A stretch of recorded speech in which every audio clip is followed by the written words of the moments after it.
People don't understand how Stacking in my bag. Yeah, stacking in my bag. I like crypto grind. Currency's flowing, every coins on my mind. My coin base the upper, watching numbers climb. In this damn fine, feeling so fine. Hustling these protocols, phones in the van. Acting on my radar, I can't understand. Jumping on the wave, watch me move the plan. Holding diamond hands in this crypto land. Got my eyes on the prize, making moves like a king. Every transaction here, cash raises ring. Ride the blockchain, we won't never be slow. In the world of finance, let the profit. if you're holding real world assets, utility assets, you are a bank. Yeah, of course, we go over the news and stuff, but we just do what feels natural when we be doing our thing. You gotta get this money on. What up, y'all? What's good? What's good? What's good? Gotta get this money on. Yeah, we gotta get this money on. We gotta get this money on. So, man, we got some updates and stuff to go over today. We do have some articles and stuff to go over. It's a pretty dry weekend for news, so that's why y'all didn't see us. We tried too. We was talking. We was trying, but I literally could find nothing that would not bore y'all to death. So I was like, we just gonna have to ask because it's just gonna be boring, gang. So so but we got it's some news and stuff that came out today. But yes, so like I was telling them on TikTok, we are past that point of testing. They are now integrating. I'm sure there's some testing going on here and there for certain things, but I think we're at the point now where it's way more production than there is testing. They're definitely integrated. I mean, Bank of America literally just put a statement out saying, all the banks are moving on chain over the next several years. It's happening right now. As we go into 2026, the holdup is just that market structure bill. So we got to see what progress we get on market structure this week. So we'll try and keep an eye on that. I think it was fake news. I thought they were supposed to be voting on it today, but they're saying I think some people said it was fake news. So yeah. But the rally that we all been waiting for, we need that Clarity Act. We got to get that Clarity Act. They know that. That's why they're taking their time with it. They're trying to mentally fatigue you. So please stay strong. Be positive. Be positive because we're too close. We're too close for the negativity. Stay away from people that's being negative in any way, shape, or form. I don't care how small it could be. People can plant small seeds and they end up, blooming. So be careful. Because it's a lot of people, so I had to get on somebody on X. Look, don't come to me with that negative shit. Like I don't want to hear it. I don't want to hear it on the internet or in real life. You got to be either you're gonna be positive or keep it to yourself. That's where we at with it. Be positive or keep it to yourself. It's all good. It's all good. Everything's still on sale right now. So hey, take advantage. Take advantage. That's what I'll say. For sure. For sure. What this is. Yep. I see Bitcoin is below 86. Yep. Yeah, that's a little dangerous.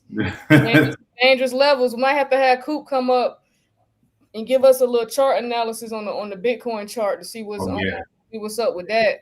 I don't know if you got time. Maybe if he can come, I don't know if you could text him now, see if he can come on or later the next live. But we have to get a little chart analysis from the pros because, like I tell you, I ain't no chart, bro. So I can't. I just know it don't look good. I don't know how to teach you. I can read charts a little bit, and I saw that Bitcoin chart, and I was like, I clicked to the next page. I ain't even want to keep looking at it. I said, "Oh, that look bad." From what he was telling me, he was like, "It ain't looking too good. Oof. Okay. We'll see. We'll see. Yeah. So we'll have Coop do a little chart analysis at some point. Appreciate you, Daniel, for the super chat. He said this is the last shakeout before regs. We've been here too long to sell. Hey, he just said a word to y'all. Hey, Daniel, appreciate you for that because I think they needed to hear that one, bro. Silver is going crazy right now. Silver going crazy. Yep, for sure. Shout out to all the silver holders. And I know it's a bunch of us in here holding silver. Shout out to Rick for putting us on with at cost metals and all that, or wherever y'all get y'all silver from. But I know Rick, looked out with the at cost metals. Yeah, it's showing a downward trend right now. Yeah, it is. I saw it. So yeah, y'all, we'll get started. So we got a couple articles to go over. So we got to talk about Brazil because Brazil's largest bank endorses Bitcoin for investor portfolios. So we're gonna talk about that. We got JP Morgan. They just crossed a dangerous line with Solana that major banks have strictly avoided until now. Then we have JP Morgan launches money fund on Ethereum blockchain. So JP Morgan Chase, for them to have been crypto haters, they are very active right now. They've been very active this whole time. They just now telling you, but they active as hell. And then we got what else we got? We got a Santa rally potentially, or is it wishful thinking? We're gonna talk about that.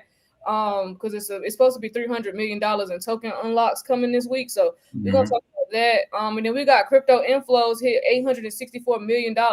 So Bitcoin, XRP dominate. So we'll see what that's about, because the prices is dipping. So I don't know where the money going. But we got Visa. So Visa launches a stablecoin advisory practice for banks and fintechs. We're gonna talk about that. Then we're gonna talk about digital wallets and data and how they help keep cross-border CFOs to maximize jurisdictional advantages. And then we got some Ripple news. So the multi-chain future is here. So Ripple USD, which is RLUSD, expands to L2s with wormholes NTT standard. So we're gonna talk about that, y'all. So yeah, we got a couple things to go over today. So we're gonna start off with that Brazil news. So I'm gonna share my screen. We'll get going. All right. So what happened? What happened in Brazil? Give me 1 second. Pull this up. All right. So over in Brazil, Brazil's largest bank endorses Bitcoin for investor portfolios. So cats over in Brazil is like, yo, get into this shit. And y'all remember, your boy Warren Buffett, he has Nubank over in Brazil, which is a crypto bank. You know, I haven't seen any information on Nubank in a little while. Might have to look to see what they're doing and getting into. But this bank right here is a two asset management, which is Brazil's largest private asset manager, is formally recommending 1 to 3% Bitcoin allocation in client portfolios. So not crypto, they just saying Bitcoin, right? So they cite low correlation with traditional assets, is diversification, and then partial hedge against currency depreciation and macro instability, which is very relevant for Brazil.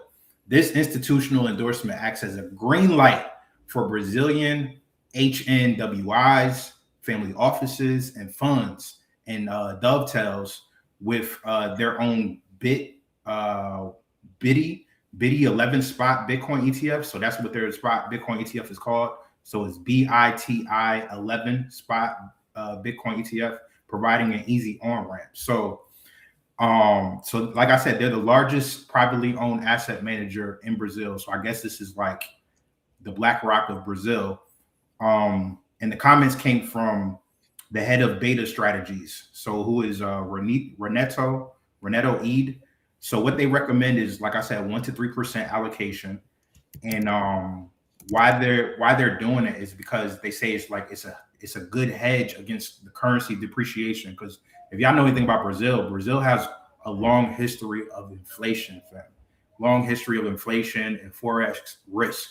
And then and they're not the only country that's dealing with these issues. A lot of countries are dealing with these issues, but they're one of the main ones. And they're part of BRICS. They are part of BRICS too. So this aligns with Bank of America, who has floated around, allocating about 4% of Bitcoin allocation for some investors, and BlackRock has repeatedly signaled support for modest Bitcoin exposure.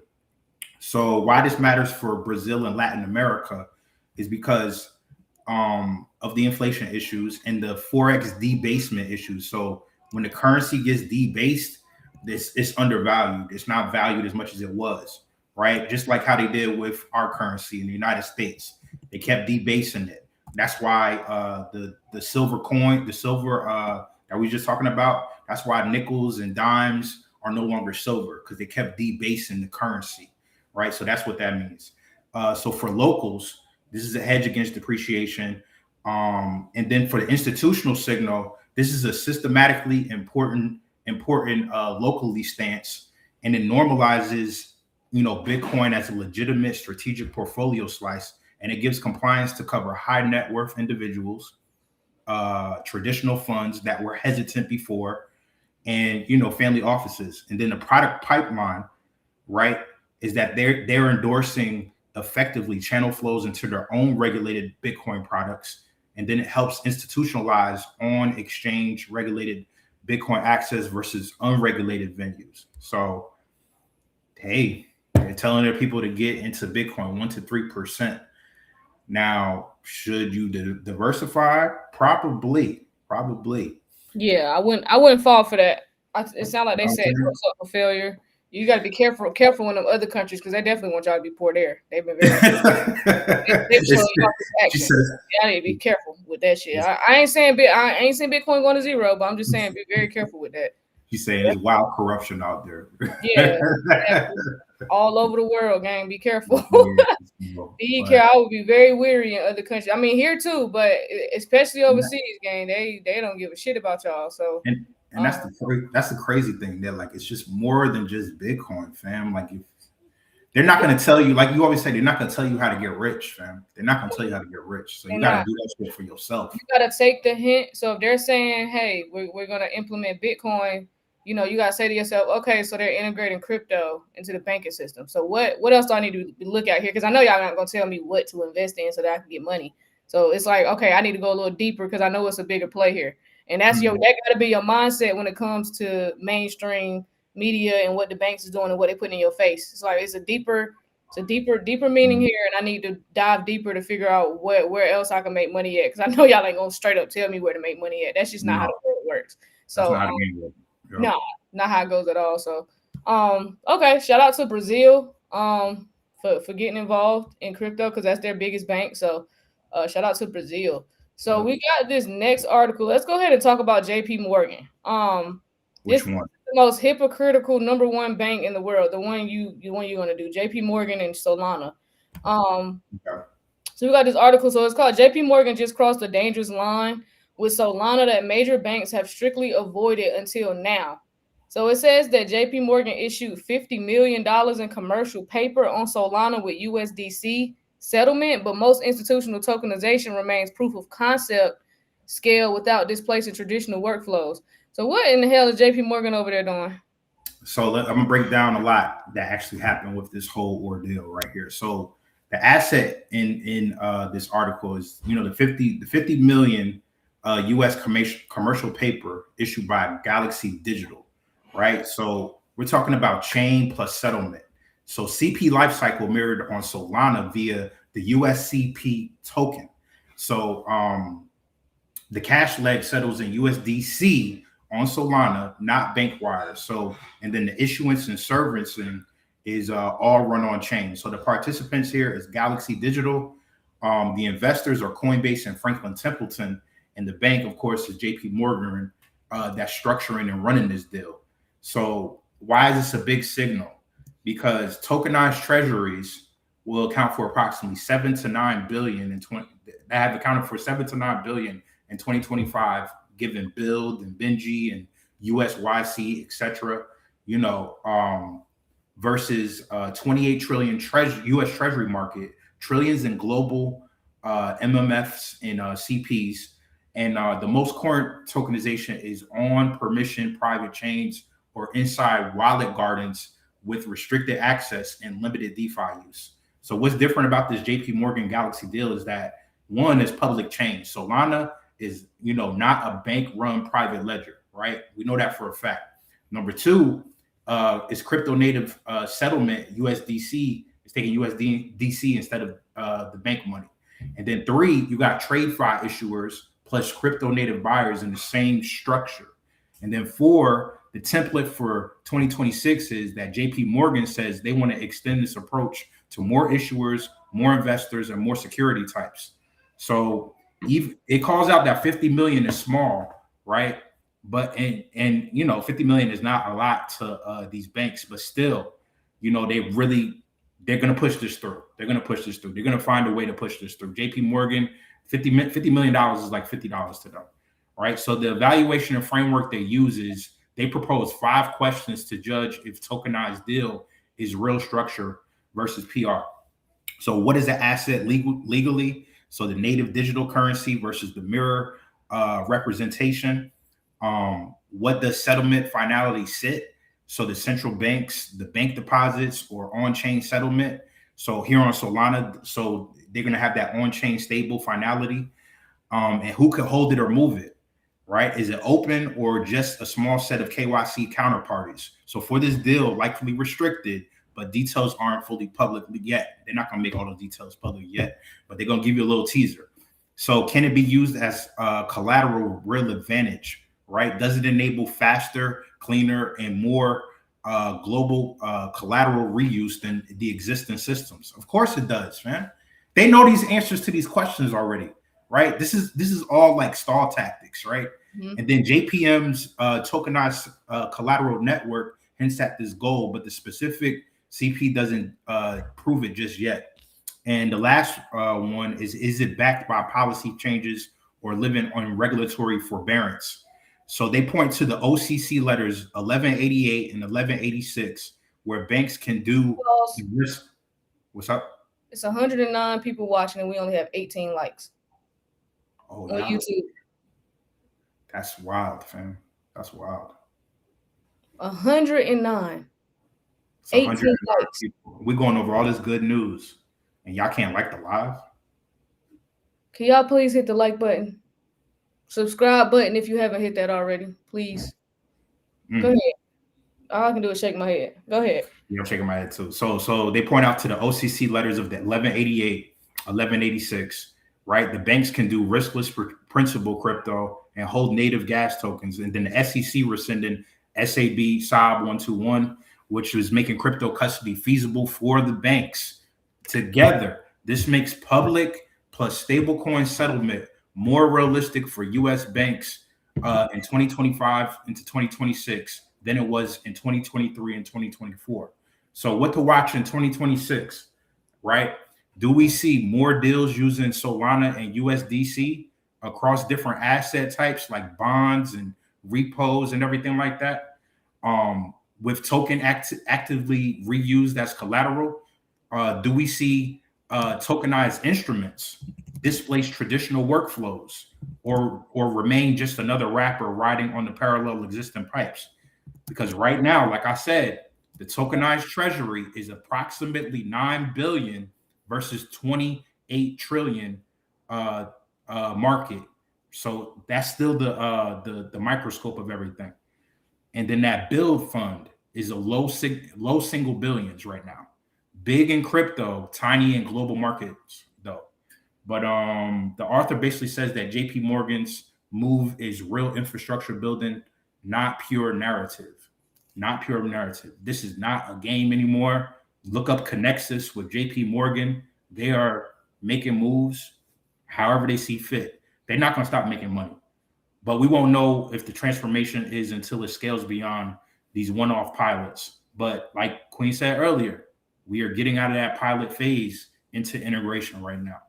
So, yeah, JP Morgan, man. They're not going to lose. They're not going to lose just like BlackRock not going to lose. Man. They're not. No. JP Morgan been hip, though. They've been hip. When they was telling y'all not to buy Bitcoin and not to buy crypto, they was setting up shop. They was working with that's when they was working with like Ondo and stuff. I forgot what they was doing, but they've been moved on chain for real. They've been testing. Like JP Morgan played the hell out of y'all. Like people that wasn't in the know that fell for it. Mm-hmm. They played you real bad. All day. But y'all shouldn't be surprised. I mean, the whole foundation of that bank is built on lies and fraud, but I ain't gonna go too deep. Anyway, but we got some more JP Morgan news to go over since we're on JP Morgan right now. JP Morgan launches money fund on Ethereum blockchain. So JP Morgan launching a money market fund on Ethereum is a big deal. So this headline matters because JP Morgan just crossed a psychological and institutional line. So they didn't experiment. They didn't pilot internally. They launched a real money market fund on Ethereum. That's traditional finance stepping directly onto public blockchain rails. So what JP Morgan actually did, JP Morgan tokenized a money market fund, which is normally ultra conservative, highly regulated, used by institutions to park billions in short-term liquidity. So by putting it on Ethereum, they get on-chain settlement, 24/7 access, faster transfers, programmable ownership, and redemption. This isn't about crypto speculation. This is about cash management infrastructure. So why this is happening now? So money market funds are the backbone of institutional liquidity, but the legacy system has problems. Limited operating hours, slow settlement, fragmented custody, manual reconciliation.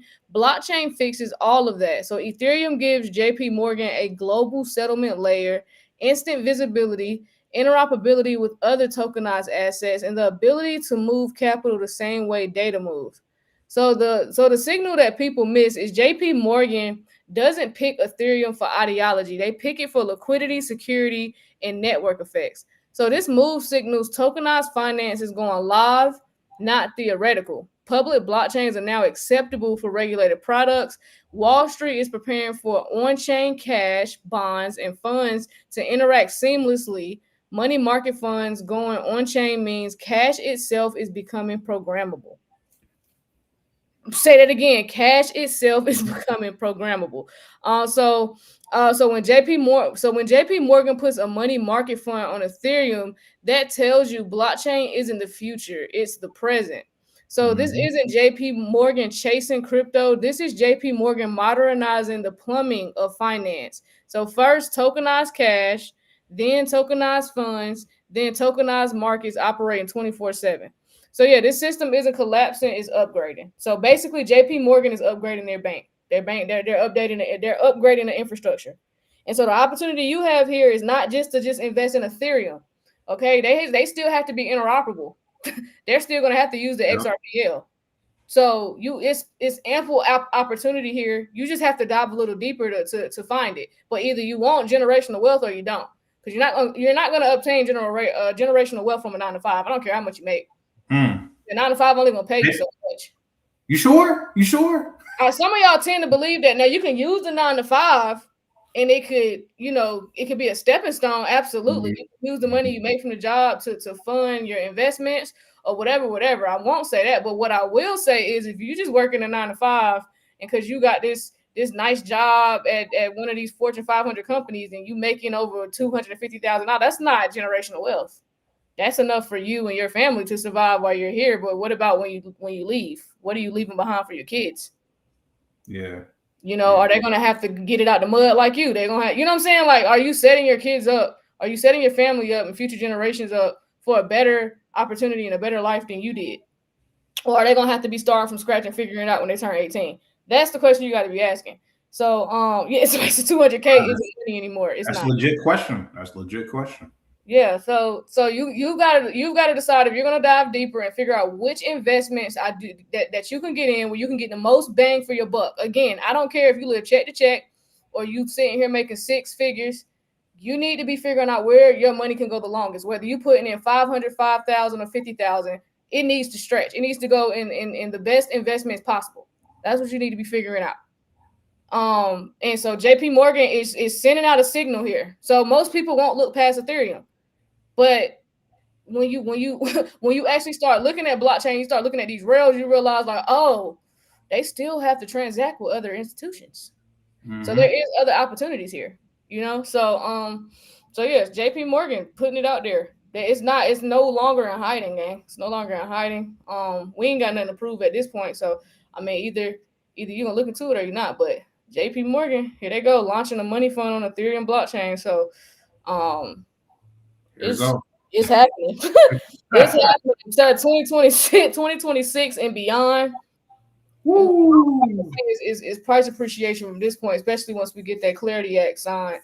So yeah, y'all get ready. So JP Morgan, that's your number one bank. So it gets no bigger than that if you're in the United States. It gets no bigger than JP Morgan Chase. So the article's on YouTube. The article's on YouTube. If you want to see the article, you gotta go to YouTube. Yep. So yeah, y'all. So yeah, we'll go to the next article. So yeah, we'll get off JP Morgan. JP Morgan give me bad vibes. I don't even like saying the name.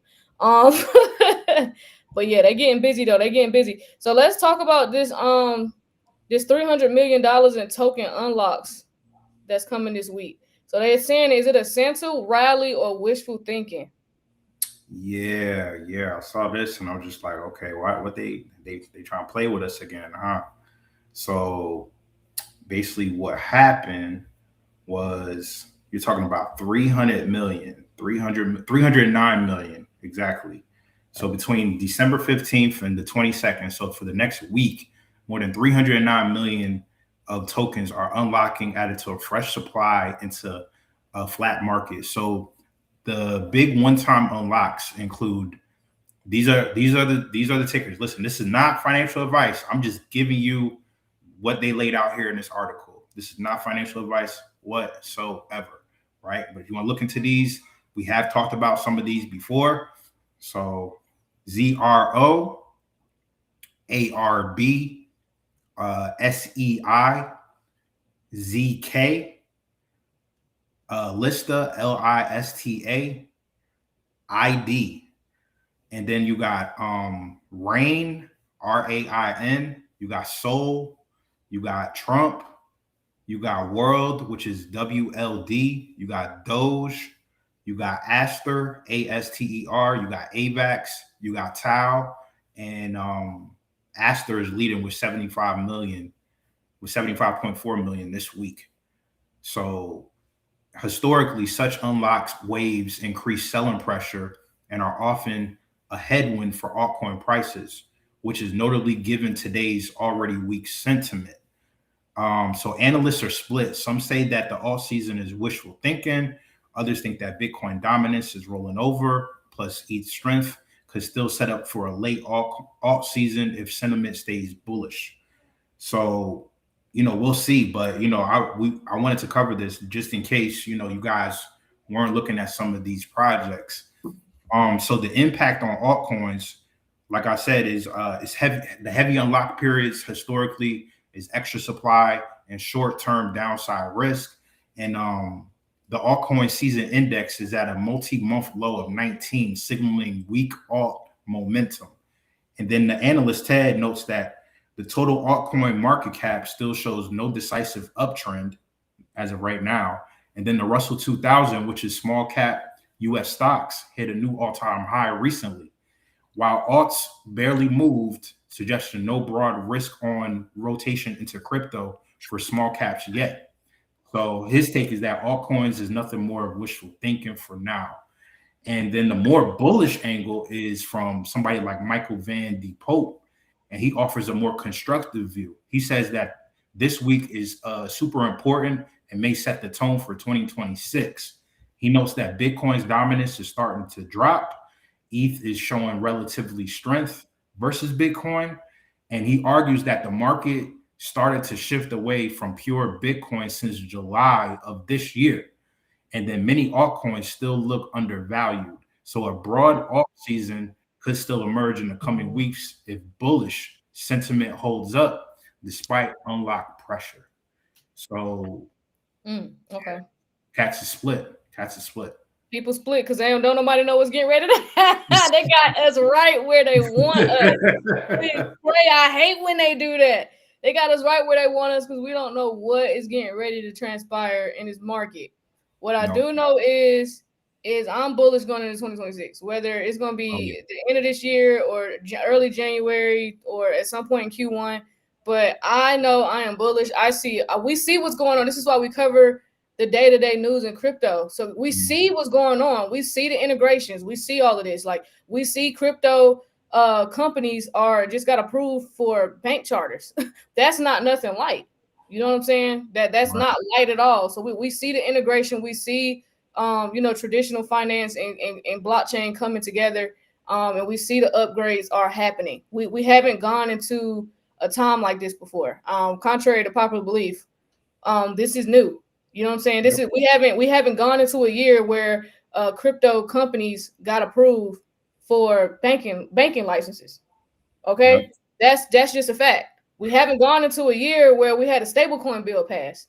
We haven't gone into a year where we had a Genius Act that's on the brink of getting passed, and the president is begging them to put it on his desk. We never had that. We never had a pro crypto president in any of these cycles that we've been in crypto. This is the first cycle like that. So no, this is not your typical cycle. It's not even acting, you know what I'm saying? It's not even acting in that manner. So just stay positive, y'all. Just that's the best advice I give y'all right now is to stay positive. We see all the good. I know it's not reflecting in the price, But that should tell you that that means we're going from the wild, wild west, and we're going from everything just going up based off news and certain things happening to now we're going into utility. Now it's like, oh, well, we're not going to see price appreciation until they start using the actual technology. That's when we'll see price appreciation. We won't see price appreciation until these banks get this bill that they need so that they can operate and use the technologies. That's where we're at. We're right here. You at the finish line. Like, if you're in a track meet, nigga, you're on the straightaway. You're on the straightaway. This is the last leg right here. The finish is right there, nigga. It's right there, and you racing. You racing the negative people, the doubters, the haters, all these people. You gotta beat them. You gotta go. Yeah, it's a psychological. Just like DeFi King said, people look at the charts, they don't read the articles. Good news equals market dump. Psychological games. Psychological games. Yep. That's what they love to play. Psychological games. These people study human psychology. They study human psychology. They know the patterns. So please don't fall victim of FUD. Please don't fall victim of just fatigue. That's just what came with the space. So just keep that tunnel vision, gang. Keep the tunnel vision, because we right here, gang. We all this stuff coming out. They know what they're doing. That's why if you're not keeping up with what's going on, it's very easy for you to be like, oh, then let me know when it happens, because I'm just not gonna blah blah blah. Like, no, you need to keep up with what's going on, and then you'll know when it happens, because you've been keeping up with what's going on. Like, you know what I'm saying? You're gonna be straight though. We all gonna be straight. Just keep a positive attitude. And being negative does nothing for you. It does nothing for you other than make your situation worse. So, be positive. Stuff is changing every day, literally every single day, every single week. So don't discount that. Literally. So, and then we got let's just talk about these crypto inflows, because the crypto inflows hit $864 million. So you got BTC, XRP dominating, they claiming, because Bitcoin dipping. So what this article talking about? So the crypto ETPs, so the exchange traded products, saw 864 million of net inflows just last week, the third straight positive week. So these ETPs, man, they seeing that money, they flowing into that. So Bitcoin led with 522 million inflows, and short Bitcoin products saw outflows, showing few are betting against Bitcoin. And then XRP saw a huge $245 million week, with Ethereum also strong with 338 million, and year-to-date inflows up 148% from last year. So these flows are heavily concentrated in the United States, Germany, and Canada. This is about 99% of the year-to-date inflows. So the US, Germany, Canada, signaling where institutional demand really lives. I'm gonna say that again.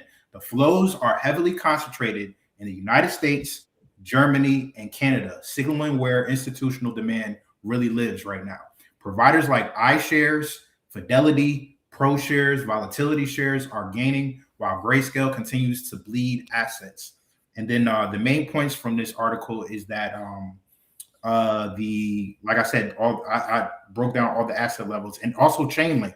Chainlink is in the mix of this with 52 million in inflows, right? Noting for a non-mega cap altcoin to take charge over here. So Link, Ethereum, XRP, Bitcoin.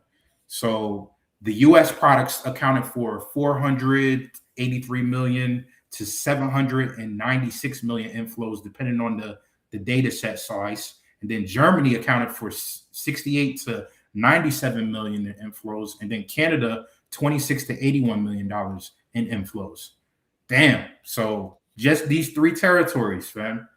And then the products, the ETPs, the blockchain crypto ETPs. You got Van Eck Digital Transformation that had 45 million in inflows. You had Van Eck Crypto and Blockchain that had 20.5 million in inflows. And yeah, man, it's just a great time, I guess, to buy. Obviously, this is the best time to buy. Just waiting for BlackRock and them. Just waiting for the bigger boys to be like, oh yeah, we got an XRP ETF.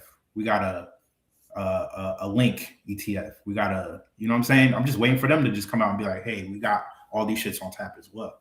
So I'm not surprised at these numbers. I'm not surprised at these numbers at all. I am surprised about the territories though. Yeah. Yeah, no, the volume been here though. The volume been here. Yeah.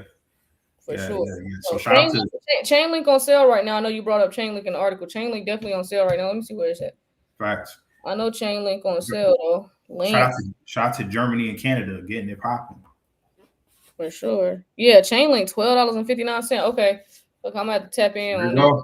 There you go. Tap in on that. $12.59 right now for Chainlink. So not financial advice. Do your homework on Chainlink, do your research, make your own financial decisions. But that is a good asset to look into if you haven't already. So yeah, but yeah, y'all make sure y'all hit that like button as y'all coming in over on YouTube. Make sure y'all hit the like button. Because I don't want to make YouTube subscribers only. Yeah. Because I only want people, you know what I'm saying? Channel, that's what keeps the channel going. Channel can't keep going if y'all not gonna hit the like button, y'all not gonna interact. You know what I'm saying? Can't keep this going. We gotta survive. You know what I'm saying? Y'all gotta engage over there. That is what keeps the channel going. So yeah, let's talk about Visa real quick. Let's talk about Visa. Because Visa launches a stablecoin advisory practice for banks and fintechs. Yeah, Visa. Okay. Visa. So why Visa launching a stablecoin advisory practice matters. So Visa just made it official. Stablecoins are no longer experimental. This isn't a product launch. This is Visa telling banks and fintechs, you're moving on chain, we'll help you do it. So what Visa is actually offering, Visa is positioning itself as the translator and guide for banks, payment processors, and fintechs that now want to issue stablecoins, integrate stablecoins into wallets and cards, use stablecoins for settlement and cross-border payments. Most institutions don't know where to start, so that's where Visa steps in. So what's happening now? So three things are converging. Regulatory clarity is improving. We are on the brink of getting that Clarity Act passed. Stablecoin demand is exploding because we already got a stablecoin bill signed. And then you have traditional payment rails are too slow and expensive. So banks are realizing stablecoins equal faster settlement, 24/7 payments, and lower cross-border costs. So Visa sees the shift and is choosing to lead instead of resist. Visa basically making sure they're not going to be a part of the people who going to go extinct or people that go away. They making sure they still relevant. So the key signal that people are missing is Visa does not chase hype. So they only move when volume is coming. Institutions are ready. The tech is going live at scale. So this advisory practice means banks are actively preparing deployments. Stablecoins are entering real payment flows, and on-chain finance is being absorbed into legacy systems. So Visa isn't experimenting anymore. They're onboarding banks into stablecoins. I'm gonna say that again. Visa isn't experimenting anymore. They're onboarding banks into stablecoins. So stablecoins are now financial infrastructure, not crypto toys, not side experiments. And Visa is helping institutions move from testing, production to scale. And once Visa moves, the rest of the financial system follows. So Visa getting active. They making sure y'all got instructions.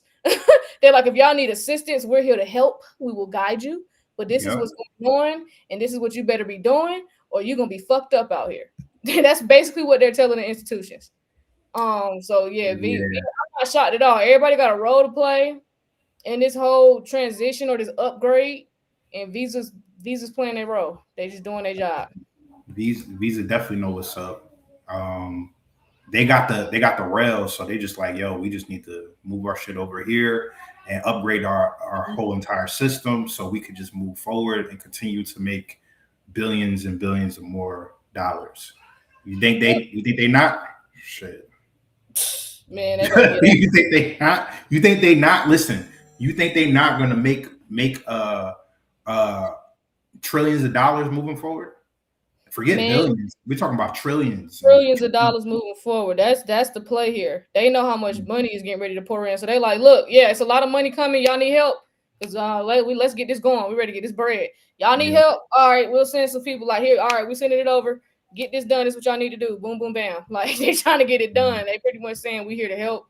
So yeah. So in this last article, let's talk about Ripple. The multi-chain future is here. So Ripple USD or ROUSD expands to layer twos with wormholes NTT standard. So let's talk about Ripple real quick here. So Okay. what does Ripple ROUSD news actually mean? So this is bigger than a partnership headline. So Ripple just announced that ROUSD is expanding across layer twos using wormholes NTT, which is native token transfer standard. So Okay. what that really means is Ripple is turning ROUSD into a multi-chain enterprise grade settlement asset, not just a stable coin sitting on one network. So what's actually happening? So ROUSD is now interoperable across layer twos. So wormholes NTT standard allows ROUSD to move between chains without wrapped tokens. I'm gonna say that again. Okay. Wormholes NTT standard allows ROUSD to move between chains without wrapped tokens. The asset maintains native supply integrity, meaning no synthetic IOUs, no fragmented liquidity. So this is critical. So one stablecoin, one supply, multiple chains. Mm. One stable coin, one supply, multiple chains. So why Mm. this matters? So most stable coins break liquidity across chains, and you end up with wrapped versions, liquidity silos, counterparty risk, and fragmented settlement. So ROUSD plus NTT solves that by letting the same asset move natively across ecosystems. That's exactly what institutions, banks, and payment providers need: clean balance sheets, predictable settlement, regulatory clarity, no Right. synthetic risk. So, um, so how this fits the bigger picture. So now connect this to everything else, that we've covered today. So banks are integrating stablecoins, brokerages are accepting stablecoins funding, regulators are allowing tokenized settlement. CFOs are using digital wallets for cross-border optimization. So this move positions ROUSD as infrastructure, not speculation. So Ripple isn't building for retail traders, they're building for cross-border payments, treasury management, tokenized assets, and regulated rails. So this isn't Ripple launching a stablecoin. This is Ripple building a multi-chain settlement layer that institutions can actually use. Mm. So this is strategic timing with OCC conditional approvals, the SEC signaling comfort with tokenization, stablecoins entering brokerages and platforms, ROUSD expanding across L2s right now isn't a coincidence. It's alignment. And Ripple is positioning itself inside the regulated system while making sure its liquidity can move where the activity is. So this confirms a shift we've been tracking. So stablecoins are no longer competing with banks. They're becoming the rails banks use. I'll Bam. say it again. Bam. Stablecoins are no longer competing with banks. They're becoming the rails banks use. And ROUSD is being engineered to meet that moment. So how this connects to XRP, because I wanted to talk about that as well before everybody be like, see, Ripple gonna use ROUSD. That's what I've been saying. Blah blah blah. It's stupid ass XRP haters. So let me talk to y'all dumbasses real quick. So how ROUSD is expanding L2s and how this directly connects to XRP. So this is the part that most people miss. Let's get into it. So Okay. ROUSD moving across layer twos using wormholes NTT standard is not replacing XRP. It's setting the stage for XRP to do what it was designed to do. So Mm. here's how the pieces fit together. ROUSD equals stable settlement asset. So ROUSD's job is price stability. So they're used for payments, treasury movement, tokenized assets, regulated, compliant, balance sheet friendly, ideal for enterprises and institutions. But stable coins are not optimal bridge assets when liquidity needs to move across different currencies, jurisdictions, or networks. So that's where XRP comes in. So XRP is the bridge asset. So XRP's role has always been a liquidity bridge, real-time conversion, capital efficiency. So when value needs to move from USD to Europe, USD to tokenized equity, layer 2 to layer 1, one jurisdiction to another, XRP is the neutral, fast, capital efficient intermediary. Okay? So Right. the architecture. So think of it as a three-layer system. So wallets and L2s, user and enterprise layer. So ROUSD lives here, payments, commerce, treasury activity, multi-chain, compliant, programmable. The XRP ledger liquidity layer. So XRP provides instant liquidity, no pre-funding required, and real-time FX and asset conversion. Then you have settlement and finality. So XRP settles value in seconds, low cost, high throughput, neutral asset between systems. ROUSD moves on top of the rails. XRP connects the rails. So, okay. XRP connects. I'm gonna say it again. ROUSD moves on top of the rails. XRP connects the rails. You see how everybody has a fucking role to play? I wish y'all tribal, just want to be gangbanger crypto bros could figure that out. Everybody has a role to play here. So while L2 expansion actually increases XRP demand, so as ROUSD spreads across L2s, liquidity becomes more fragmented. More endpoints exist, more currency pairs appear, more conversion is needed. So every time ROUSD needs to move cross chain, convert into another currency, settle against a tokenized asset, XRP is the most efficient bridge. Most rails equal more bridges needed. So ROUSD is the stable money institutions use. XRP is a liquidity engine that connects everything. Do I need to say it again for the XRP haters back? Can you pull this article up? I don't think you pulled it up. Just to. Okay, but I'm gonna say this one more time. ROUSD is the stable money institutions use. XRP is the liquidity engine that connects everything. You didn't send it. I don't have it. What article? I don't see it on the. Oh, you talking about the Ripple article? My bad. I never hit you. My bad. There you go. Okay. Yeah. So yes, XRP is a liquidity engine that connects everything. So why this fits the regulatory moment?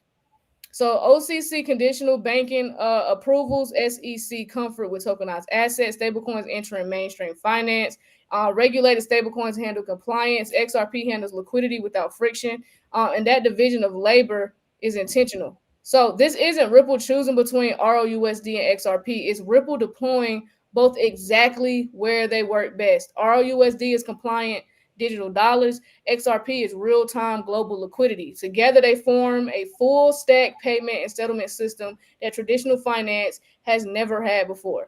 And that's why this expansion matters far beyond one announcement. There you have it. So I hope you XRP haters can understand that.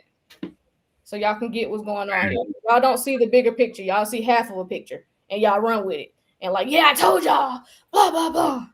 Y'all be looking silly, looking crazy as hell. Well, let them believe what they want to believe. At the end of the day, time is going to move on, and we're going to see that time settles everything, fam. Time absolutely settles everything. Absolutely. So yeah, that was pretty much that was all the articles we had today, right? I think that was everything. Ooh, I think no, there was one more. I think you had. No, I think that was everything. I think I went over. You went over the digital wallets and data. I thought I did. I didn't go over that. Maybe you did. No. Oh, I didn't go over that. Okay. No, I didn't. Okay, my bad. Yeah. Digital wallets and data. Okay, yeah. My bad, y'all. My bad. I don't know why I thought I went over that. Maybe because I was reading it right before I got on. Okay, so digital wallets and data help cross-border CFOs maximize jurisdictional advantages. So here come them digital wallets. Here come them digital. I mean, they've been here, but you get what I'm saying. They're about to be way more mainstream. Like you're gonna start seeing digital wallets on your banking app soon. So what this article is really saying. So this payments article is important because it shows how global companies are already changing the way money moves without waiting for headlines or hype. So what CFOs are doing right now is using digital wallets and real-time data to gain jurisdictional advantages in cross-border payments. So that means where money sits, when it moves, which currency it settles in, which jurisdiction it passes through. All of that is now being strategically optimized, not just operationally handled. So traditional cross-border payments are slow, expensive. Slow and expensive. So CFOs don't want multi-day settlement, random FX calls, banking cutoffs, poor visibility. So digital wallets solve this by giving companies instant or near instant settlement, multi-currency control, real-time transaction data, the ability to move capital globally with precision. So this turns payments into a strategic weapon, not just a back office task. So how this connects to crypto and stablecoins. So digital wallets are becoming the front end of the new financial system. So behind those wallets, stablecoins act as liquidity rails. Blockchain acts as the settlement layer, and then you have data analytics drives jurisdictional optimization. So this is the same reason we're seeing stablecoins used for brokerage funding, tokenized securities approved, banks and regulators embracing blockchain rails. So it's all part of the same infrastructure shift. So global companies aren't asking if digital wallets will replace legacy rails. They're already using them to move money faster, cheaper, and smarter across borders. So this is how the system changes quietly at the CFO level before retail ever notices. You're blessed to be here. We told you years ago that people that don't invest, or people that are not paying attention, are going to be using the technology and not even know it, fam. So even if you don't know, you're going to be using it. You're just gonna be like, oh, my bank just did it. They'll probably, people that's not paying attention to none of this, background stuff that we are heavily engulfed in. They're just gonna be like, well, yeah, my bank is doing some updates and they doing everything on the phone, and it's like, oh, that's a digital wallet, that's a digital ID, and it's just so told y'all this 3-4 years ago, fam. We here now. Here, y'all. It's happening worldwide. Great part is it's a lot of opportunity here because there's so many different assets that people can look into. It's gonna be multiple winners here, and that's the beauty in all this stuff. Hell yeah, and obviously they give you more time. Obviously, from the looks of the market, they give you a little bit more time. So, fam, don't take this time period for granted. Don't take, and if you're just coming across this information, if this is just coming across your radar, don't take what we're saying for granted. This is a huge deal. You are going to have to move to these rails if you want to do business, if you want to do communications, if you want to do education, healthcare, all that shit. We covered that shit this past weekend, just with the metaverse shit alone, right? So, and then Robbie last night did an incredible job showing how gaming is going to be integrated into just everyday things. So Walmart, we was up in Walmart. What was that called? Walmart Unlimited. He had us in the portal in Walmart, chilling. like, come on, fam. Come on. You got to see what these Fortune 500 companies that you do business with every single month, you got to see what they rotating into. And this is the type of shit that they rotating into. And I just want to repeat what Kevo just said over here on TikTok in the comments. He said, and a little goes a long way. And a little goes a long way. Yep. So please don't take advantage. Don't miss this, because when the headlines, see, they're gonna wait till after everything goes out, and then they're gonna brag because it's gonna be like, oh, the United States has a new record number of millionaires and billionaires, and you're gonna be like, damn, I wish I was in that number. And then when you're gonna see where a lot of them got their wealth from, you're gonna be like, dang, I had heard about that, but I ain't act on it. I thought I had time, or I wasn't fully convinced. Yep. Yeah, I heard about the Japan situation, Japan tsunami XRP. Look that up where. But we talk about Japan. We've talked about Japan though, the reverse carry trade and all that. We've discussed that. For sure. So yeah, y'all, that was pretty much the news we had today. So like I was telling y'all earlier, man, just stay positive. We are at the brink of getting that market structure bill voted on by Congress. Then it got to head to Trump's desk, and that's what the institutions here in America are waiting for. Truthfully, once that bill is up, but it would be smart. Do your research. It's not financial advice, but it would be smart to make sure you're in these assets before Trump signs that motherfucking piece of paper. Before he signs that bill. If you ain't in before he signed that bill, you definitely missed a huge opportunity. Not financial advice though. Not financial advice. Do your homework. But I'm just saying it might be smart to get in before he signed that bill if you're not in already. It might be smart to do whatever you need to do before that bill gets signed. Y'all keep up with that bill and keep up with the progress of that bill. Keep up with where they at in the process. Keep up with it, because Once that bill is signed, that's it. I'm talking to people that's been in the market for a couple of years. If you know you need to get a little bit more, or you've been holding this money on the sideline, because I'm gonna tell y'all, I'm gonna be transparent here. My plan is once we get to that final stage, and I'm just gonna take a gamble here, but once we get to that final vote on clarity, that's when I'm just gonna back the truck up. And because what I've been holding on to, I'm just gonna put it in there. And whatever happens, happens. That's what I'm doing. I'm gonna be fully transparent. I'm gonna wait till, you know how we followed the Genius Act, and it had to go through the House, and then it had to go through the Senate, and then it had to go through the.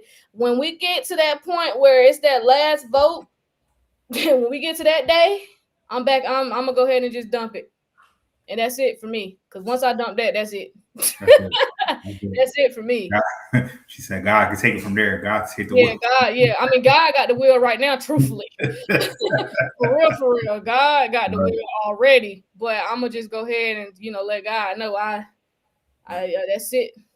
That's it for me. We're gonna see. We're gonna see.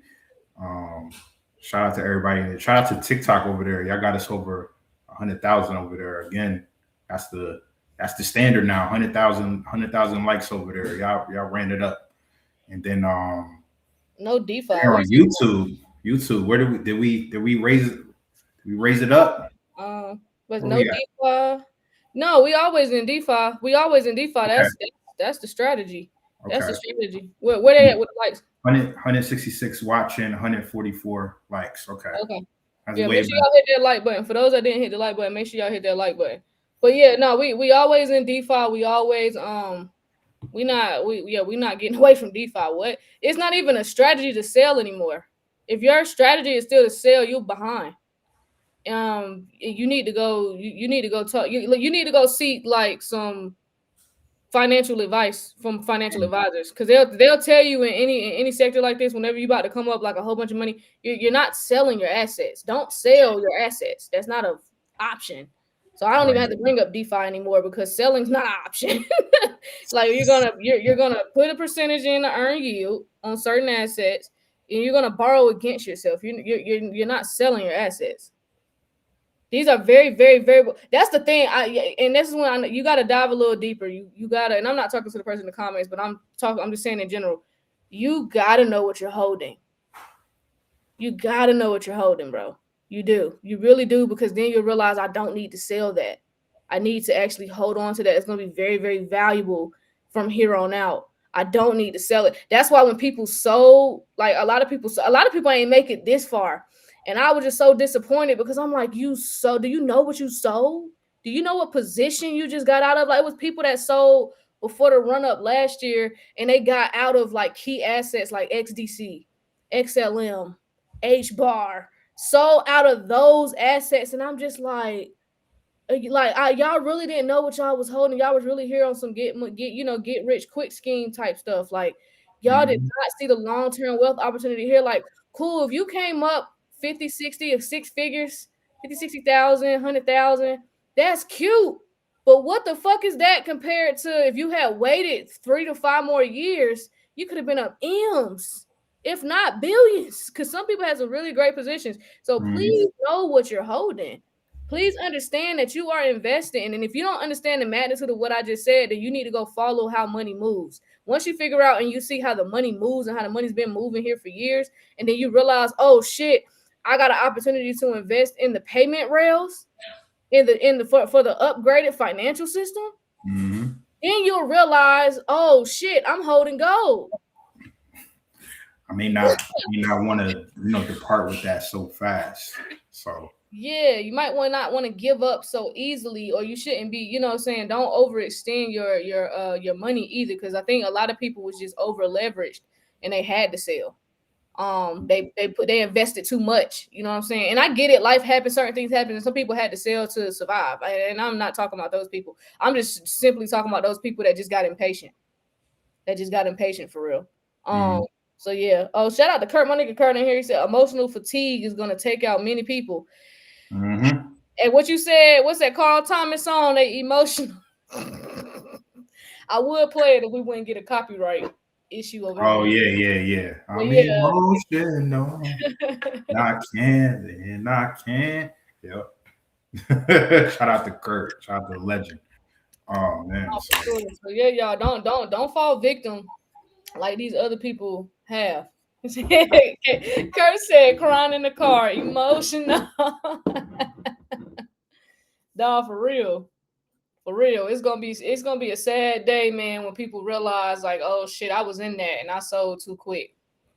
It's gonna be a horrible feeling, especially because it's like I don't know what opportunity you're gonna have after this. But see, I'm not a fortune teller. I can't see the future, but I know this opportunity right here was just way too easy and simple to pass up. So, good luck, best wishes to everybody. But like I said, y'all stay positive, stay away from the negative people in the space, unfollow them if you need to. Stay away from them in real life. Don't answer their phone calls. Anybody spewing negativity is, oh, you still buying that crypto stuff?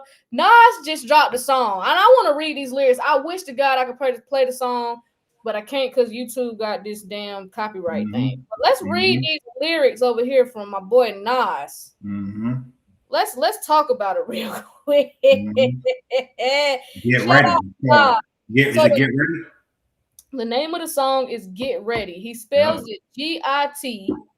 Get Ready. Okay. He says on here. So let's go to, let me see what part I want to start at. He said serial investor, serial killer threat. Turn Ether to Ethereum. Y'all want to bet. He said I got a crypto key. It come with a password. Then I flip that key password. Yep.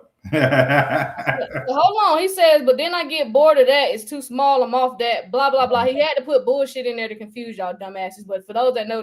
Then he says cigars in the roof. Now, Midtown where the office at. Then he says, Mr. Cryptocurrency Scarface, pay that nigga his chips. I don't know what else to tell y'all.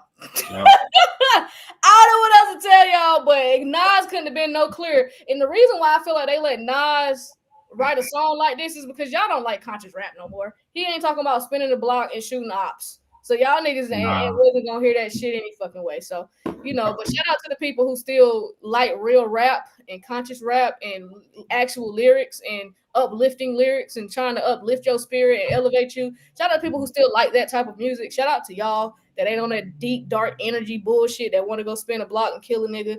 Shout out to y'all. Because y'all ain't gonna miss a message. You know what I'm saying? Shout out to him. Nas is definitely my favorite rapper. He definitely is talking about just invest. He just on his investment wave for the past like 6 albums. That's all he really been talking about. Yep. And like Kurt said, let people know because Nas was an early investor in Coinbase and he made 100 M's off Coinbase. He was an early investor in Coinbase. Yep. Nas. So he's hip. He said, "That's your favorite rapper, D? Nas?" Yeah, absolutely. Oh, I don't know why I thought it was. I don't know who I thought it was. I didn't realize it was Nas though. That's crazy. Absolutely. That's my brother's favorite rapper. Absolutely. So I had to, I had to send him always. Nas was always like educating niggas. Like even when he was younger, even when he was wild talking about all that other ignorant shit, he was always like trying to put you on game. You know what I'm saying? Like he was making songs for kids and shit.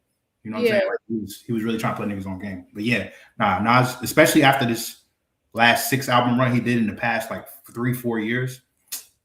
He's 50 years old and still got it. Got it. Somebody said that's why they took out Nip. Nip put it out there. Nip was putting the hood on, and you can't elevate the hood. That's the thing. Nip was putting OG. He was putting OG Crips and Bloods and essays and shit on the motherfucking crypto. And they like niggas, you. So that's why I felt Nip. I agreed with him, and I was just like, God damn, nigga, you too much in the limelight to be doing that shit. Like, that was definitely one of the reasons they took him out. I think they took Nip out for several reasons though, but that was definitely one of them. Nip was elevated. Gang bangers. He was getting gang members on investing. Just period. Like, dang, like they couldn't have that. Oh, y'all ain't finna take y'all drug money and go put it on a digital wallet. Hell no. Get this nigga out of here. Like, can you imagine if Nip was drug money and re-up? Can you imagine if Nip was still here through the my God. If I had this Nip right now, boy, if Nip was still here, geez, I'm getting chills saying that if Nipsey was still here, Oh my gosh, bro. Because see, at a time like this, and Nipsey would have been so much bigger by now too. So if Nipsey was still here, oh man, he would have had everybody. That would have made me and D job easier. If Nipsey was still like just point at him. Just look at him. Just look at him. You know what I mean? Because he was still like young enough and relatable enough to the youth, where it's just like Nas, he a little bit older. He a little bit older, so he's not as relatable to the youth. And don't forget, Nipsey was buying gold too. Remember, he was one of them rappers, and that's where I kind of got that from. That's why I'm like, even when the come up happens, I might buy a couple of diamonds, but I'm gonna kind of be more like Nipsey. I'm buying gold.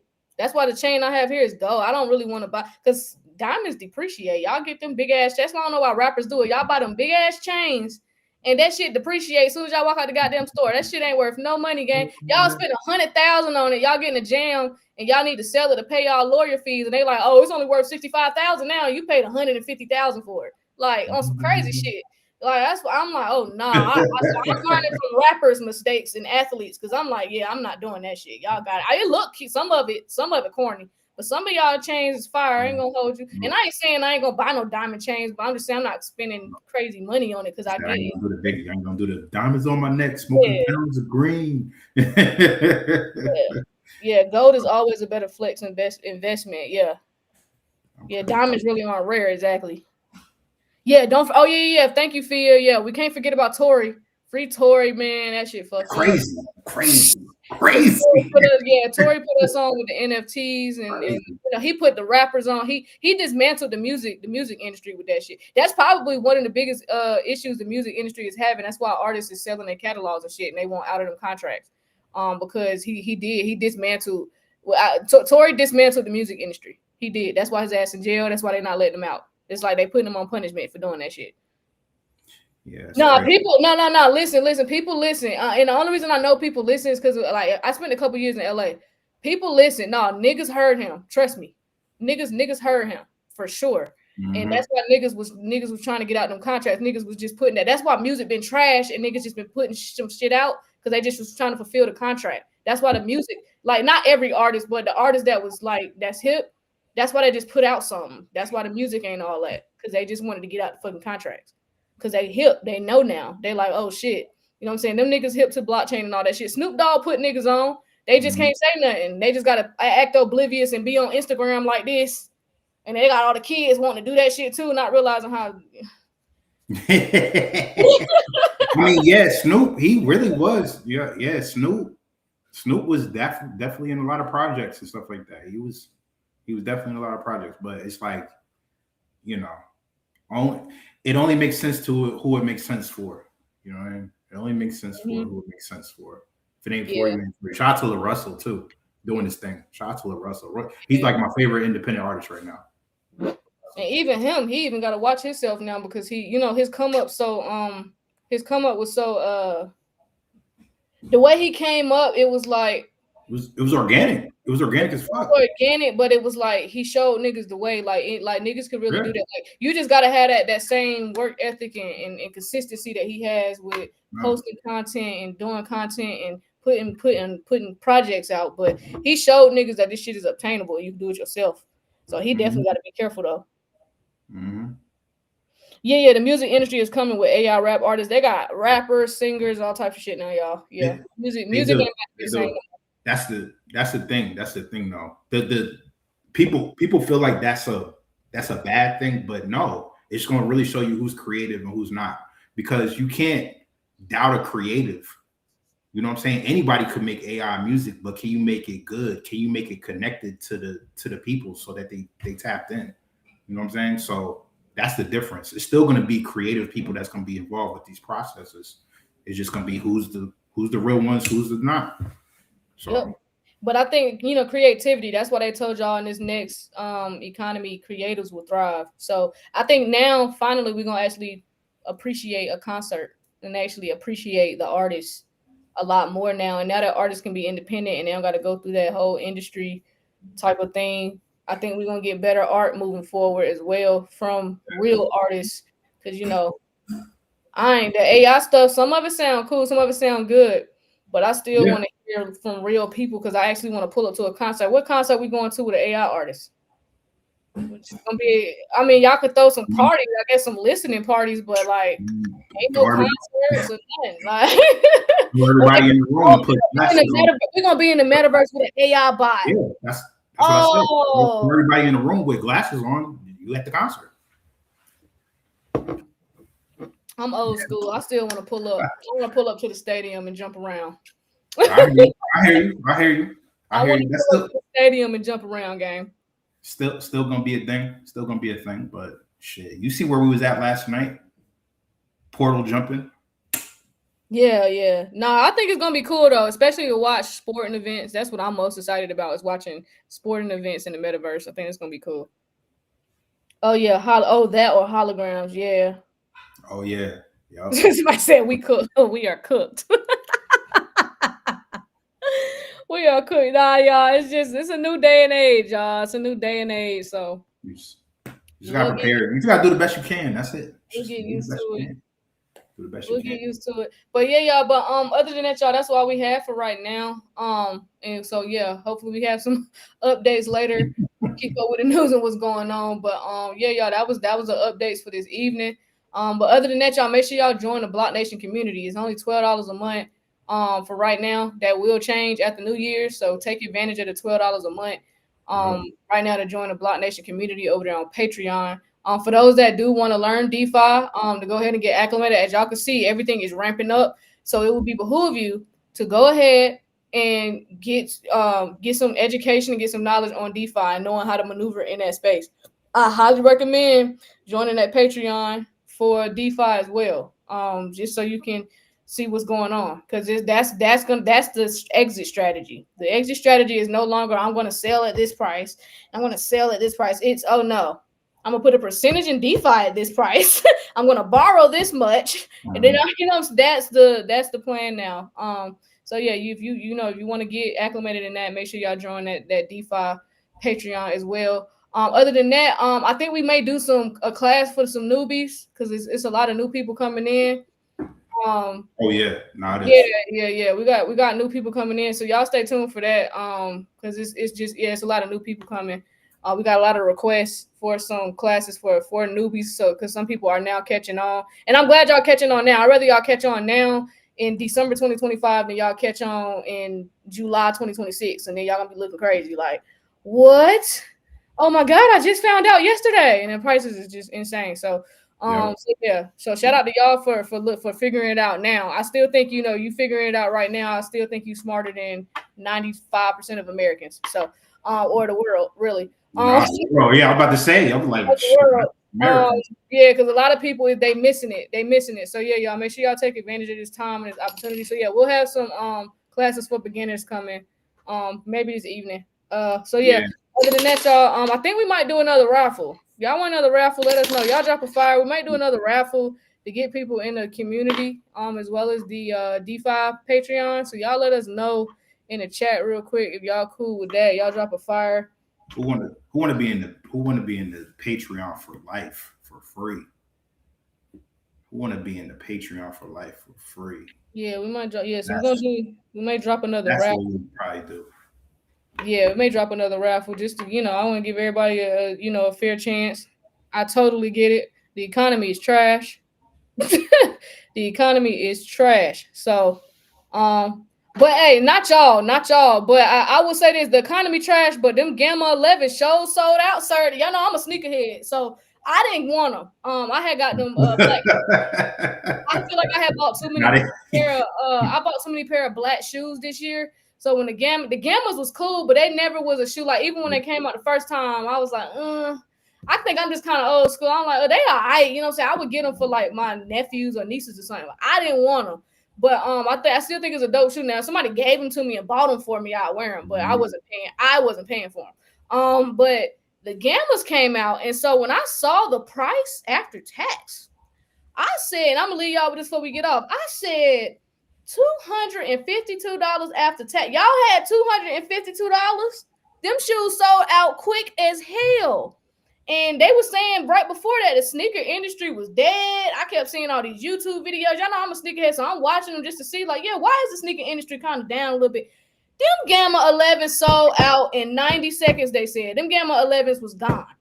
Yeah, because people going to resell them immediately. People So going to that resell told me either y'all ain't broke, and I ain't talking about y'all on the live, but people ain't broke, or y'all figured out a way to scrape up that $252 to get them motherfucking Jordans. So I don't want to hear shit. And I get it. We all got stuff for love. I love shoes too.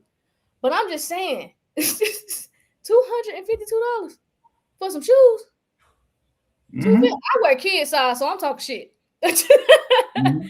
I'm still in the kids. But what are they on? What are they on the resale market? Listen, XRP on Saturday was $1.99 when those shoes dropped, D.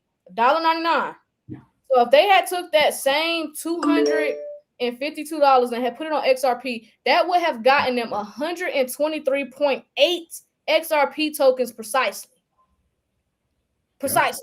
120. So I said, well, damn. Well, my good friend Kurt was explaining to y'all that he thinks the price would be $1,000 by July. So me doing my little math in my head, I said, okay, well, $1,000 by July. Let's say Kurt's correct, which I think he may be. So we do $1,000, and if they just put that same 250 and got the 123.8, because that's almost 124, 123.8 XRP token, that y'all would have been up $123,000 in the next 6 to 8 months. So I said, well, damn. That's a hell of a trade-off, boy. Y'all traded off to get 6 figures in the next 6 to 8 months. Jokers for a pair of Gamma 11s. Yeah, Jokers is selling it on StockX for $350. Okay. That's the name of the game. So the resale value is $350 now. So let's see how much $350 gets you right now with $1.89 XRP. Let's see how many tokens that is real quick. Let me go on my Uphold account and see how many tokens. I look like an auntie now. Let me see how many tokens they're gonna get me real quick. Hold on. So it's $1.88. So you said 354, Steve. Steve said 354. Some quick math. So that's 183.5. 183.5 XRP tokens. Let's say we do get a 4-digit XRP in 2026, and you got 183.5. Okay. Times 183.5. That's $183,500. Good luck, y'all. Good luck. I'm gonna leave y'all with that. Now, if you got some assets, I ain't talking to you. If you got the Gamma 11s but you holding crypto, I ain't talking about y'all. I'm talking to the niggas who ain't trying to hear this shit. That went and got them. Man. Imagine thinking. Oh man, hold on. We got somebody that want to come up. Hey, how you doing? I ain't seen you in a while. What's going on? I'm still here. It's nice seeing my brows. What's good? So Just basically, I'm not doing as much crypto, so I'm doing other stuff. But I'm an insurance broker, so I'm having fun with the indices and the annuities and all that cool stuff, right? Okay, I got diversification, right? Yep. No, you need the insurance. You gotta have the insurance. Absolutely. For sure. So yeah, I know D does insurance too. So yeah, no, I definitely get it. The insurance is just as important. Yep. Somebody said I see it going to 90 cents. I have to take a break because I had like a health crisis this year, and I didn't go to any conferences or anything. Just taking care of myself and just trying to slow down. I'm 51. Sure. When you get older, you can't do the same stuff that you. Yeah, so you gotta be careful. You got that youth. Don't waste it, girl. Oh no, for sure, absolutely. So when you get to my age, you're like, hey, right? That you're actually healthy and you don't have to fight for basic things, right? Hey, CH Millionaire. Sure. See you in a while. Yeah, no, for sure. Absolutely. Yeah, man, take care of yourself. Make sure you take care of yourself. Yes, ma'am. Absolutely. Yeah. See you in a minute. Yeah. Take care, guys. All right, for sure. All right. Peace. What somebody say? I ain't see that's Crypto Rican. I ain't see her in a minute. Oh yeah, no, for sure. I haven't either. Somebody say I see it going to 90 cents. Lord have mercy. All right, I ain't doing that. I'm about to get off. All right. Lord have mercy. So yeah, we'll see y'all later on. All right. All right, peace. All right, y'all.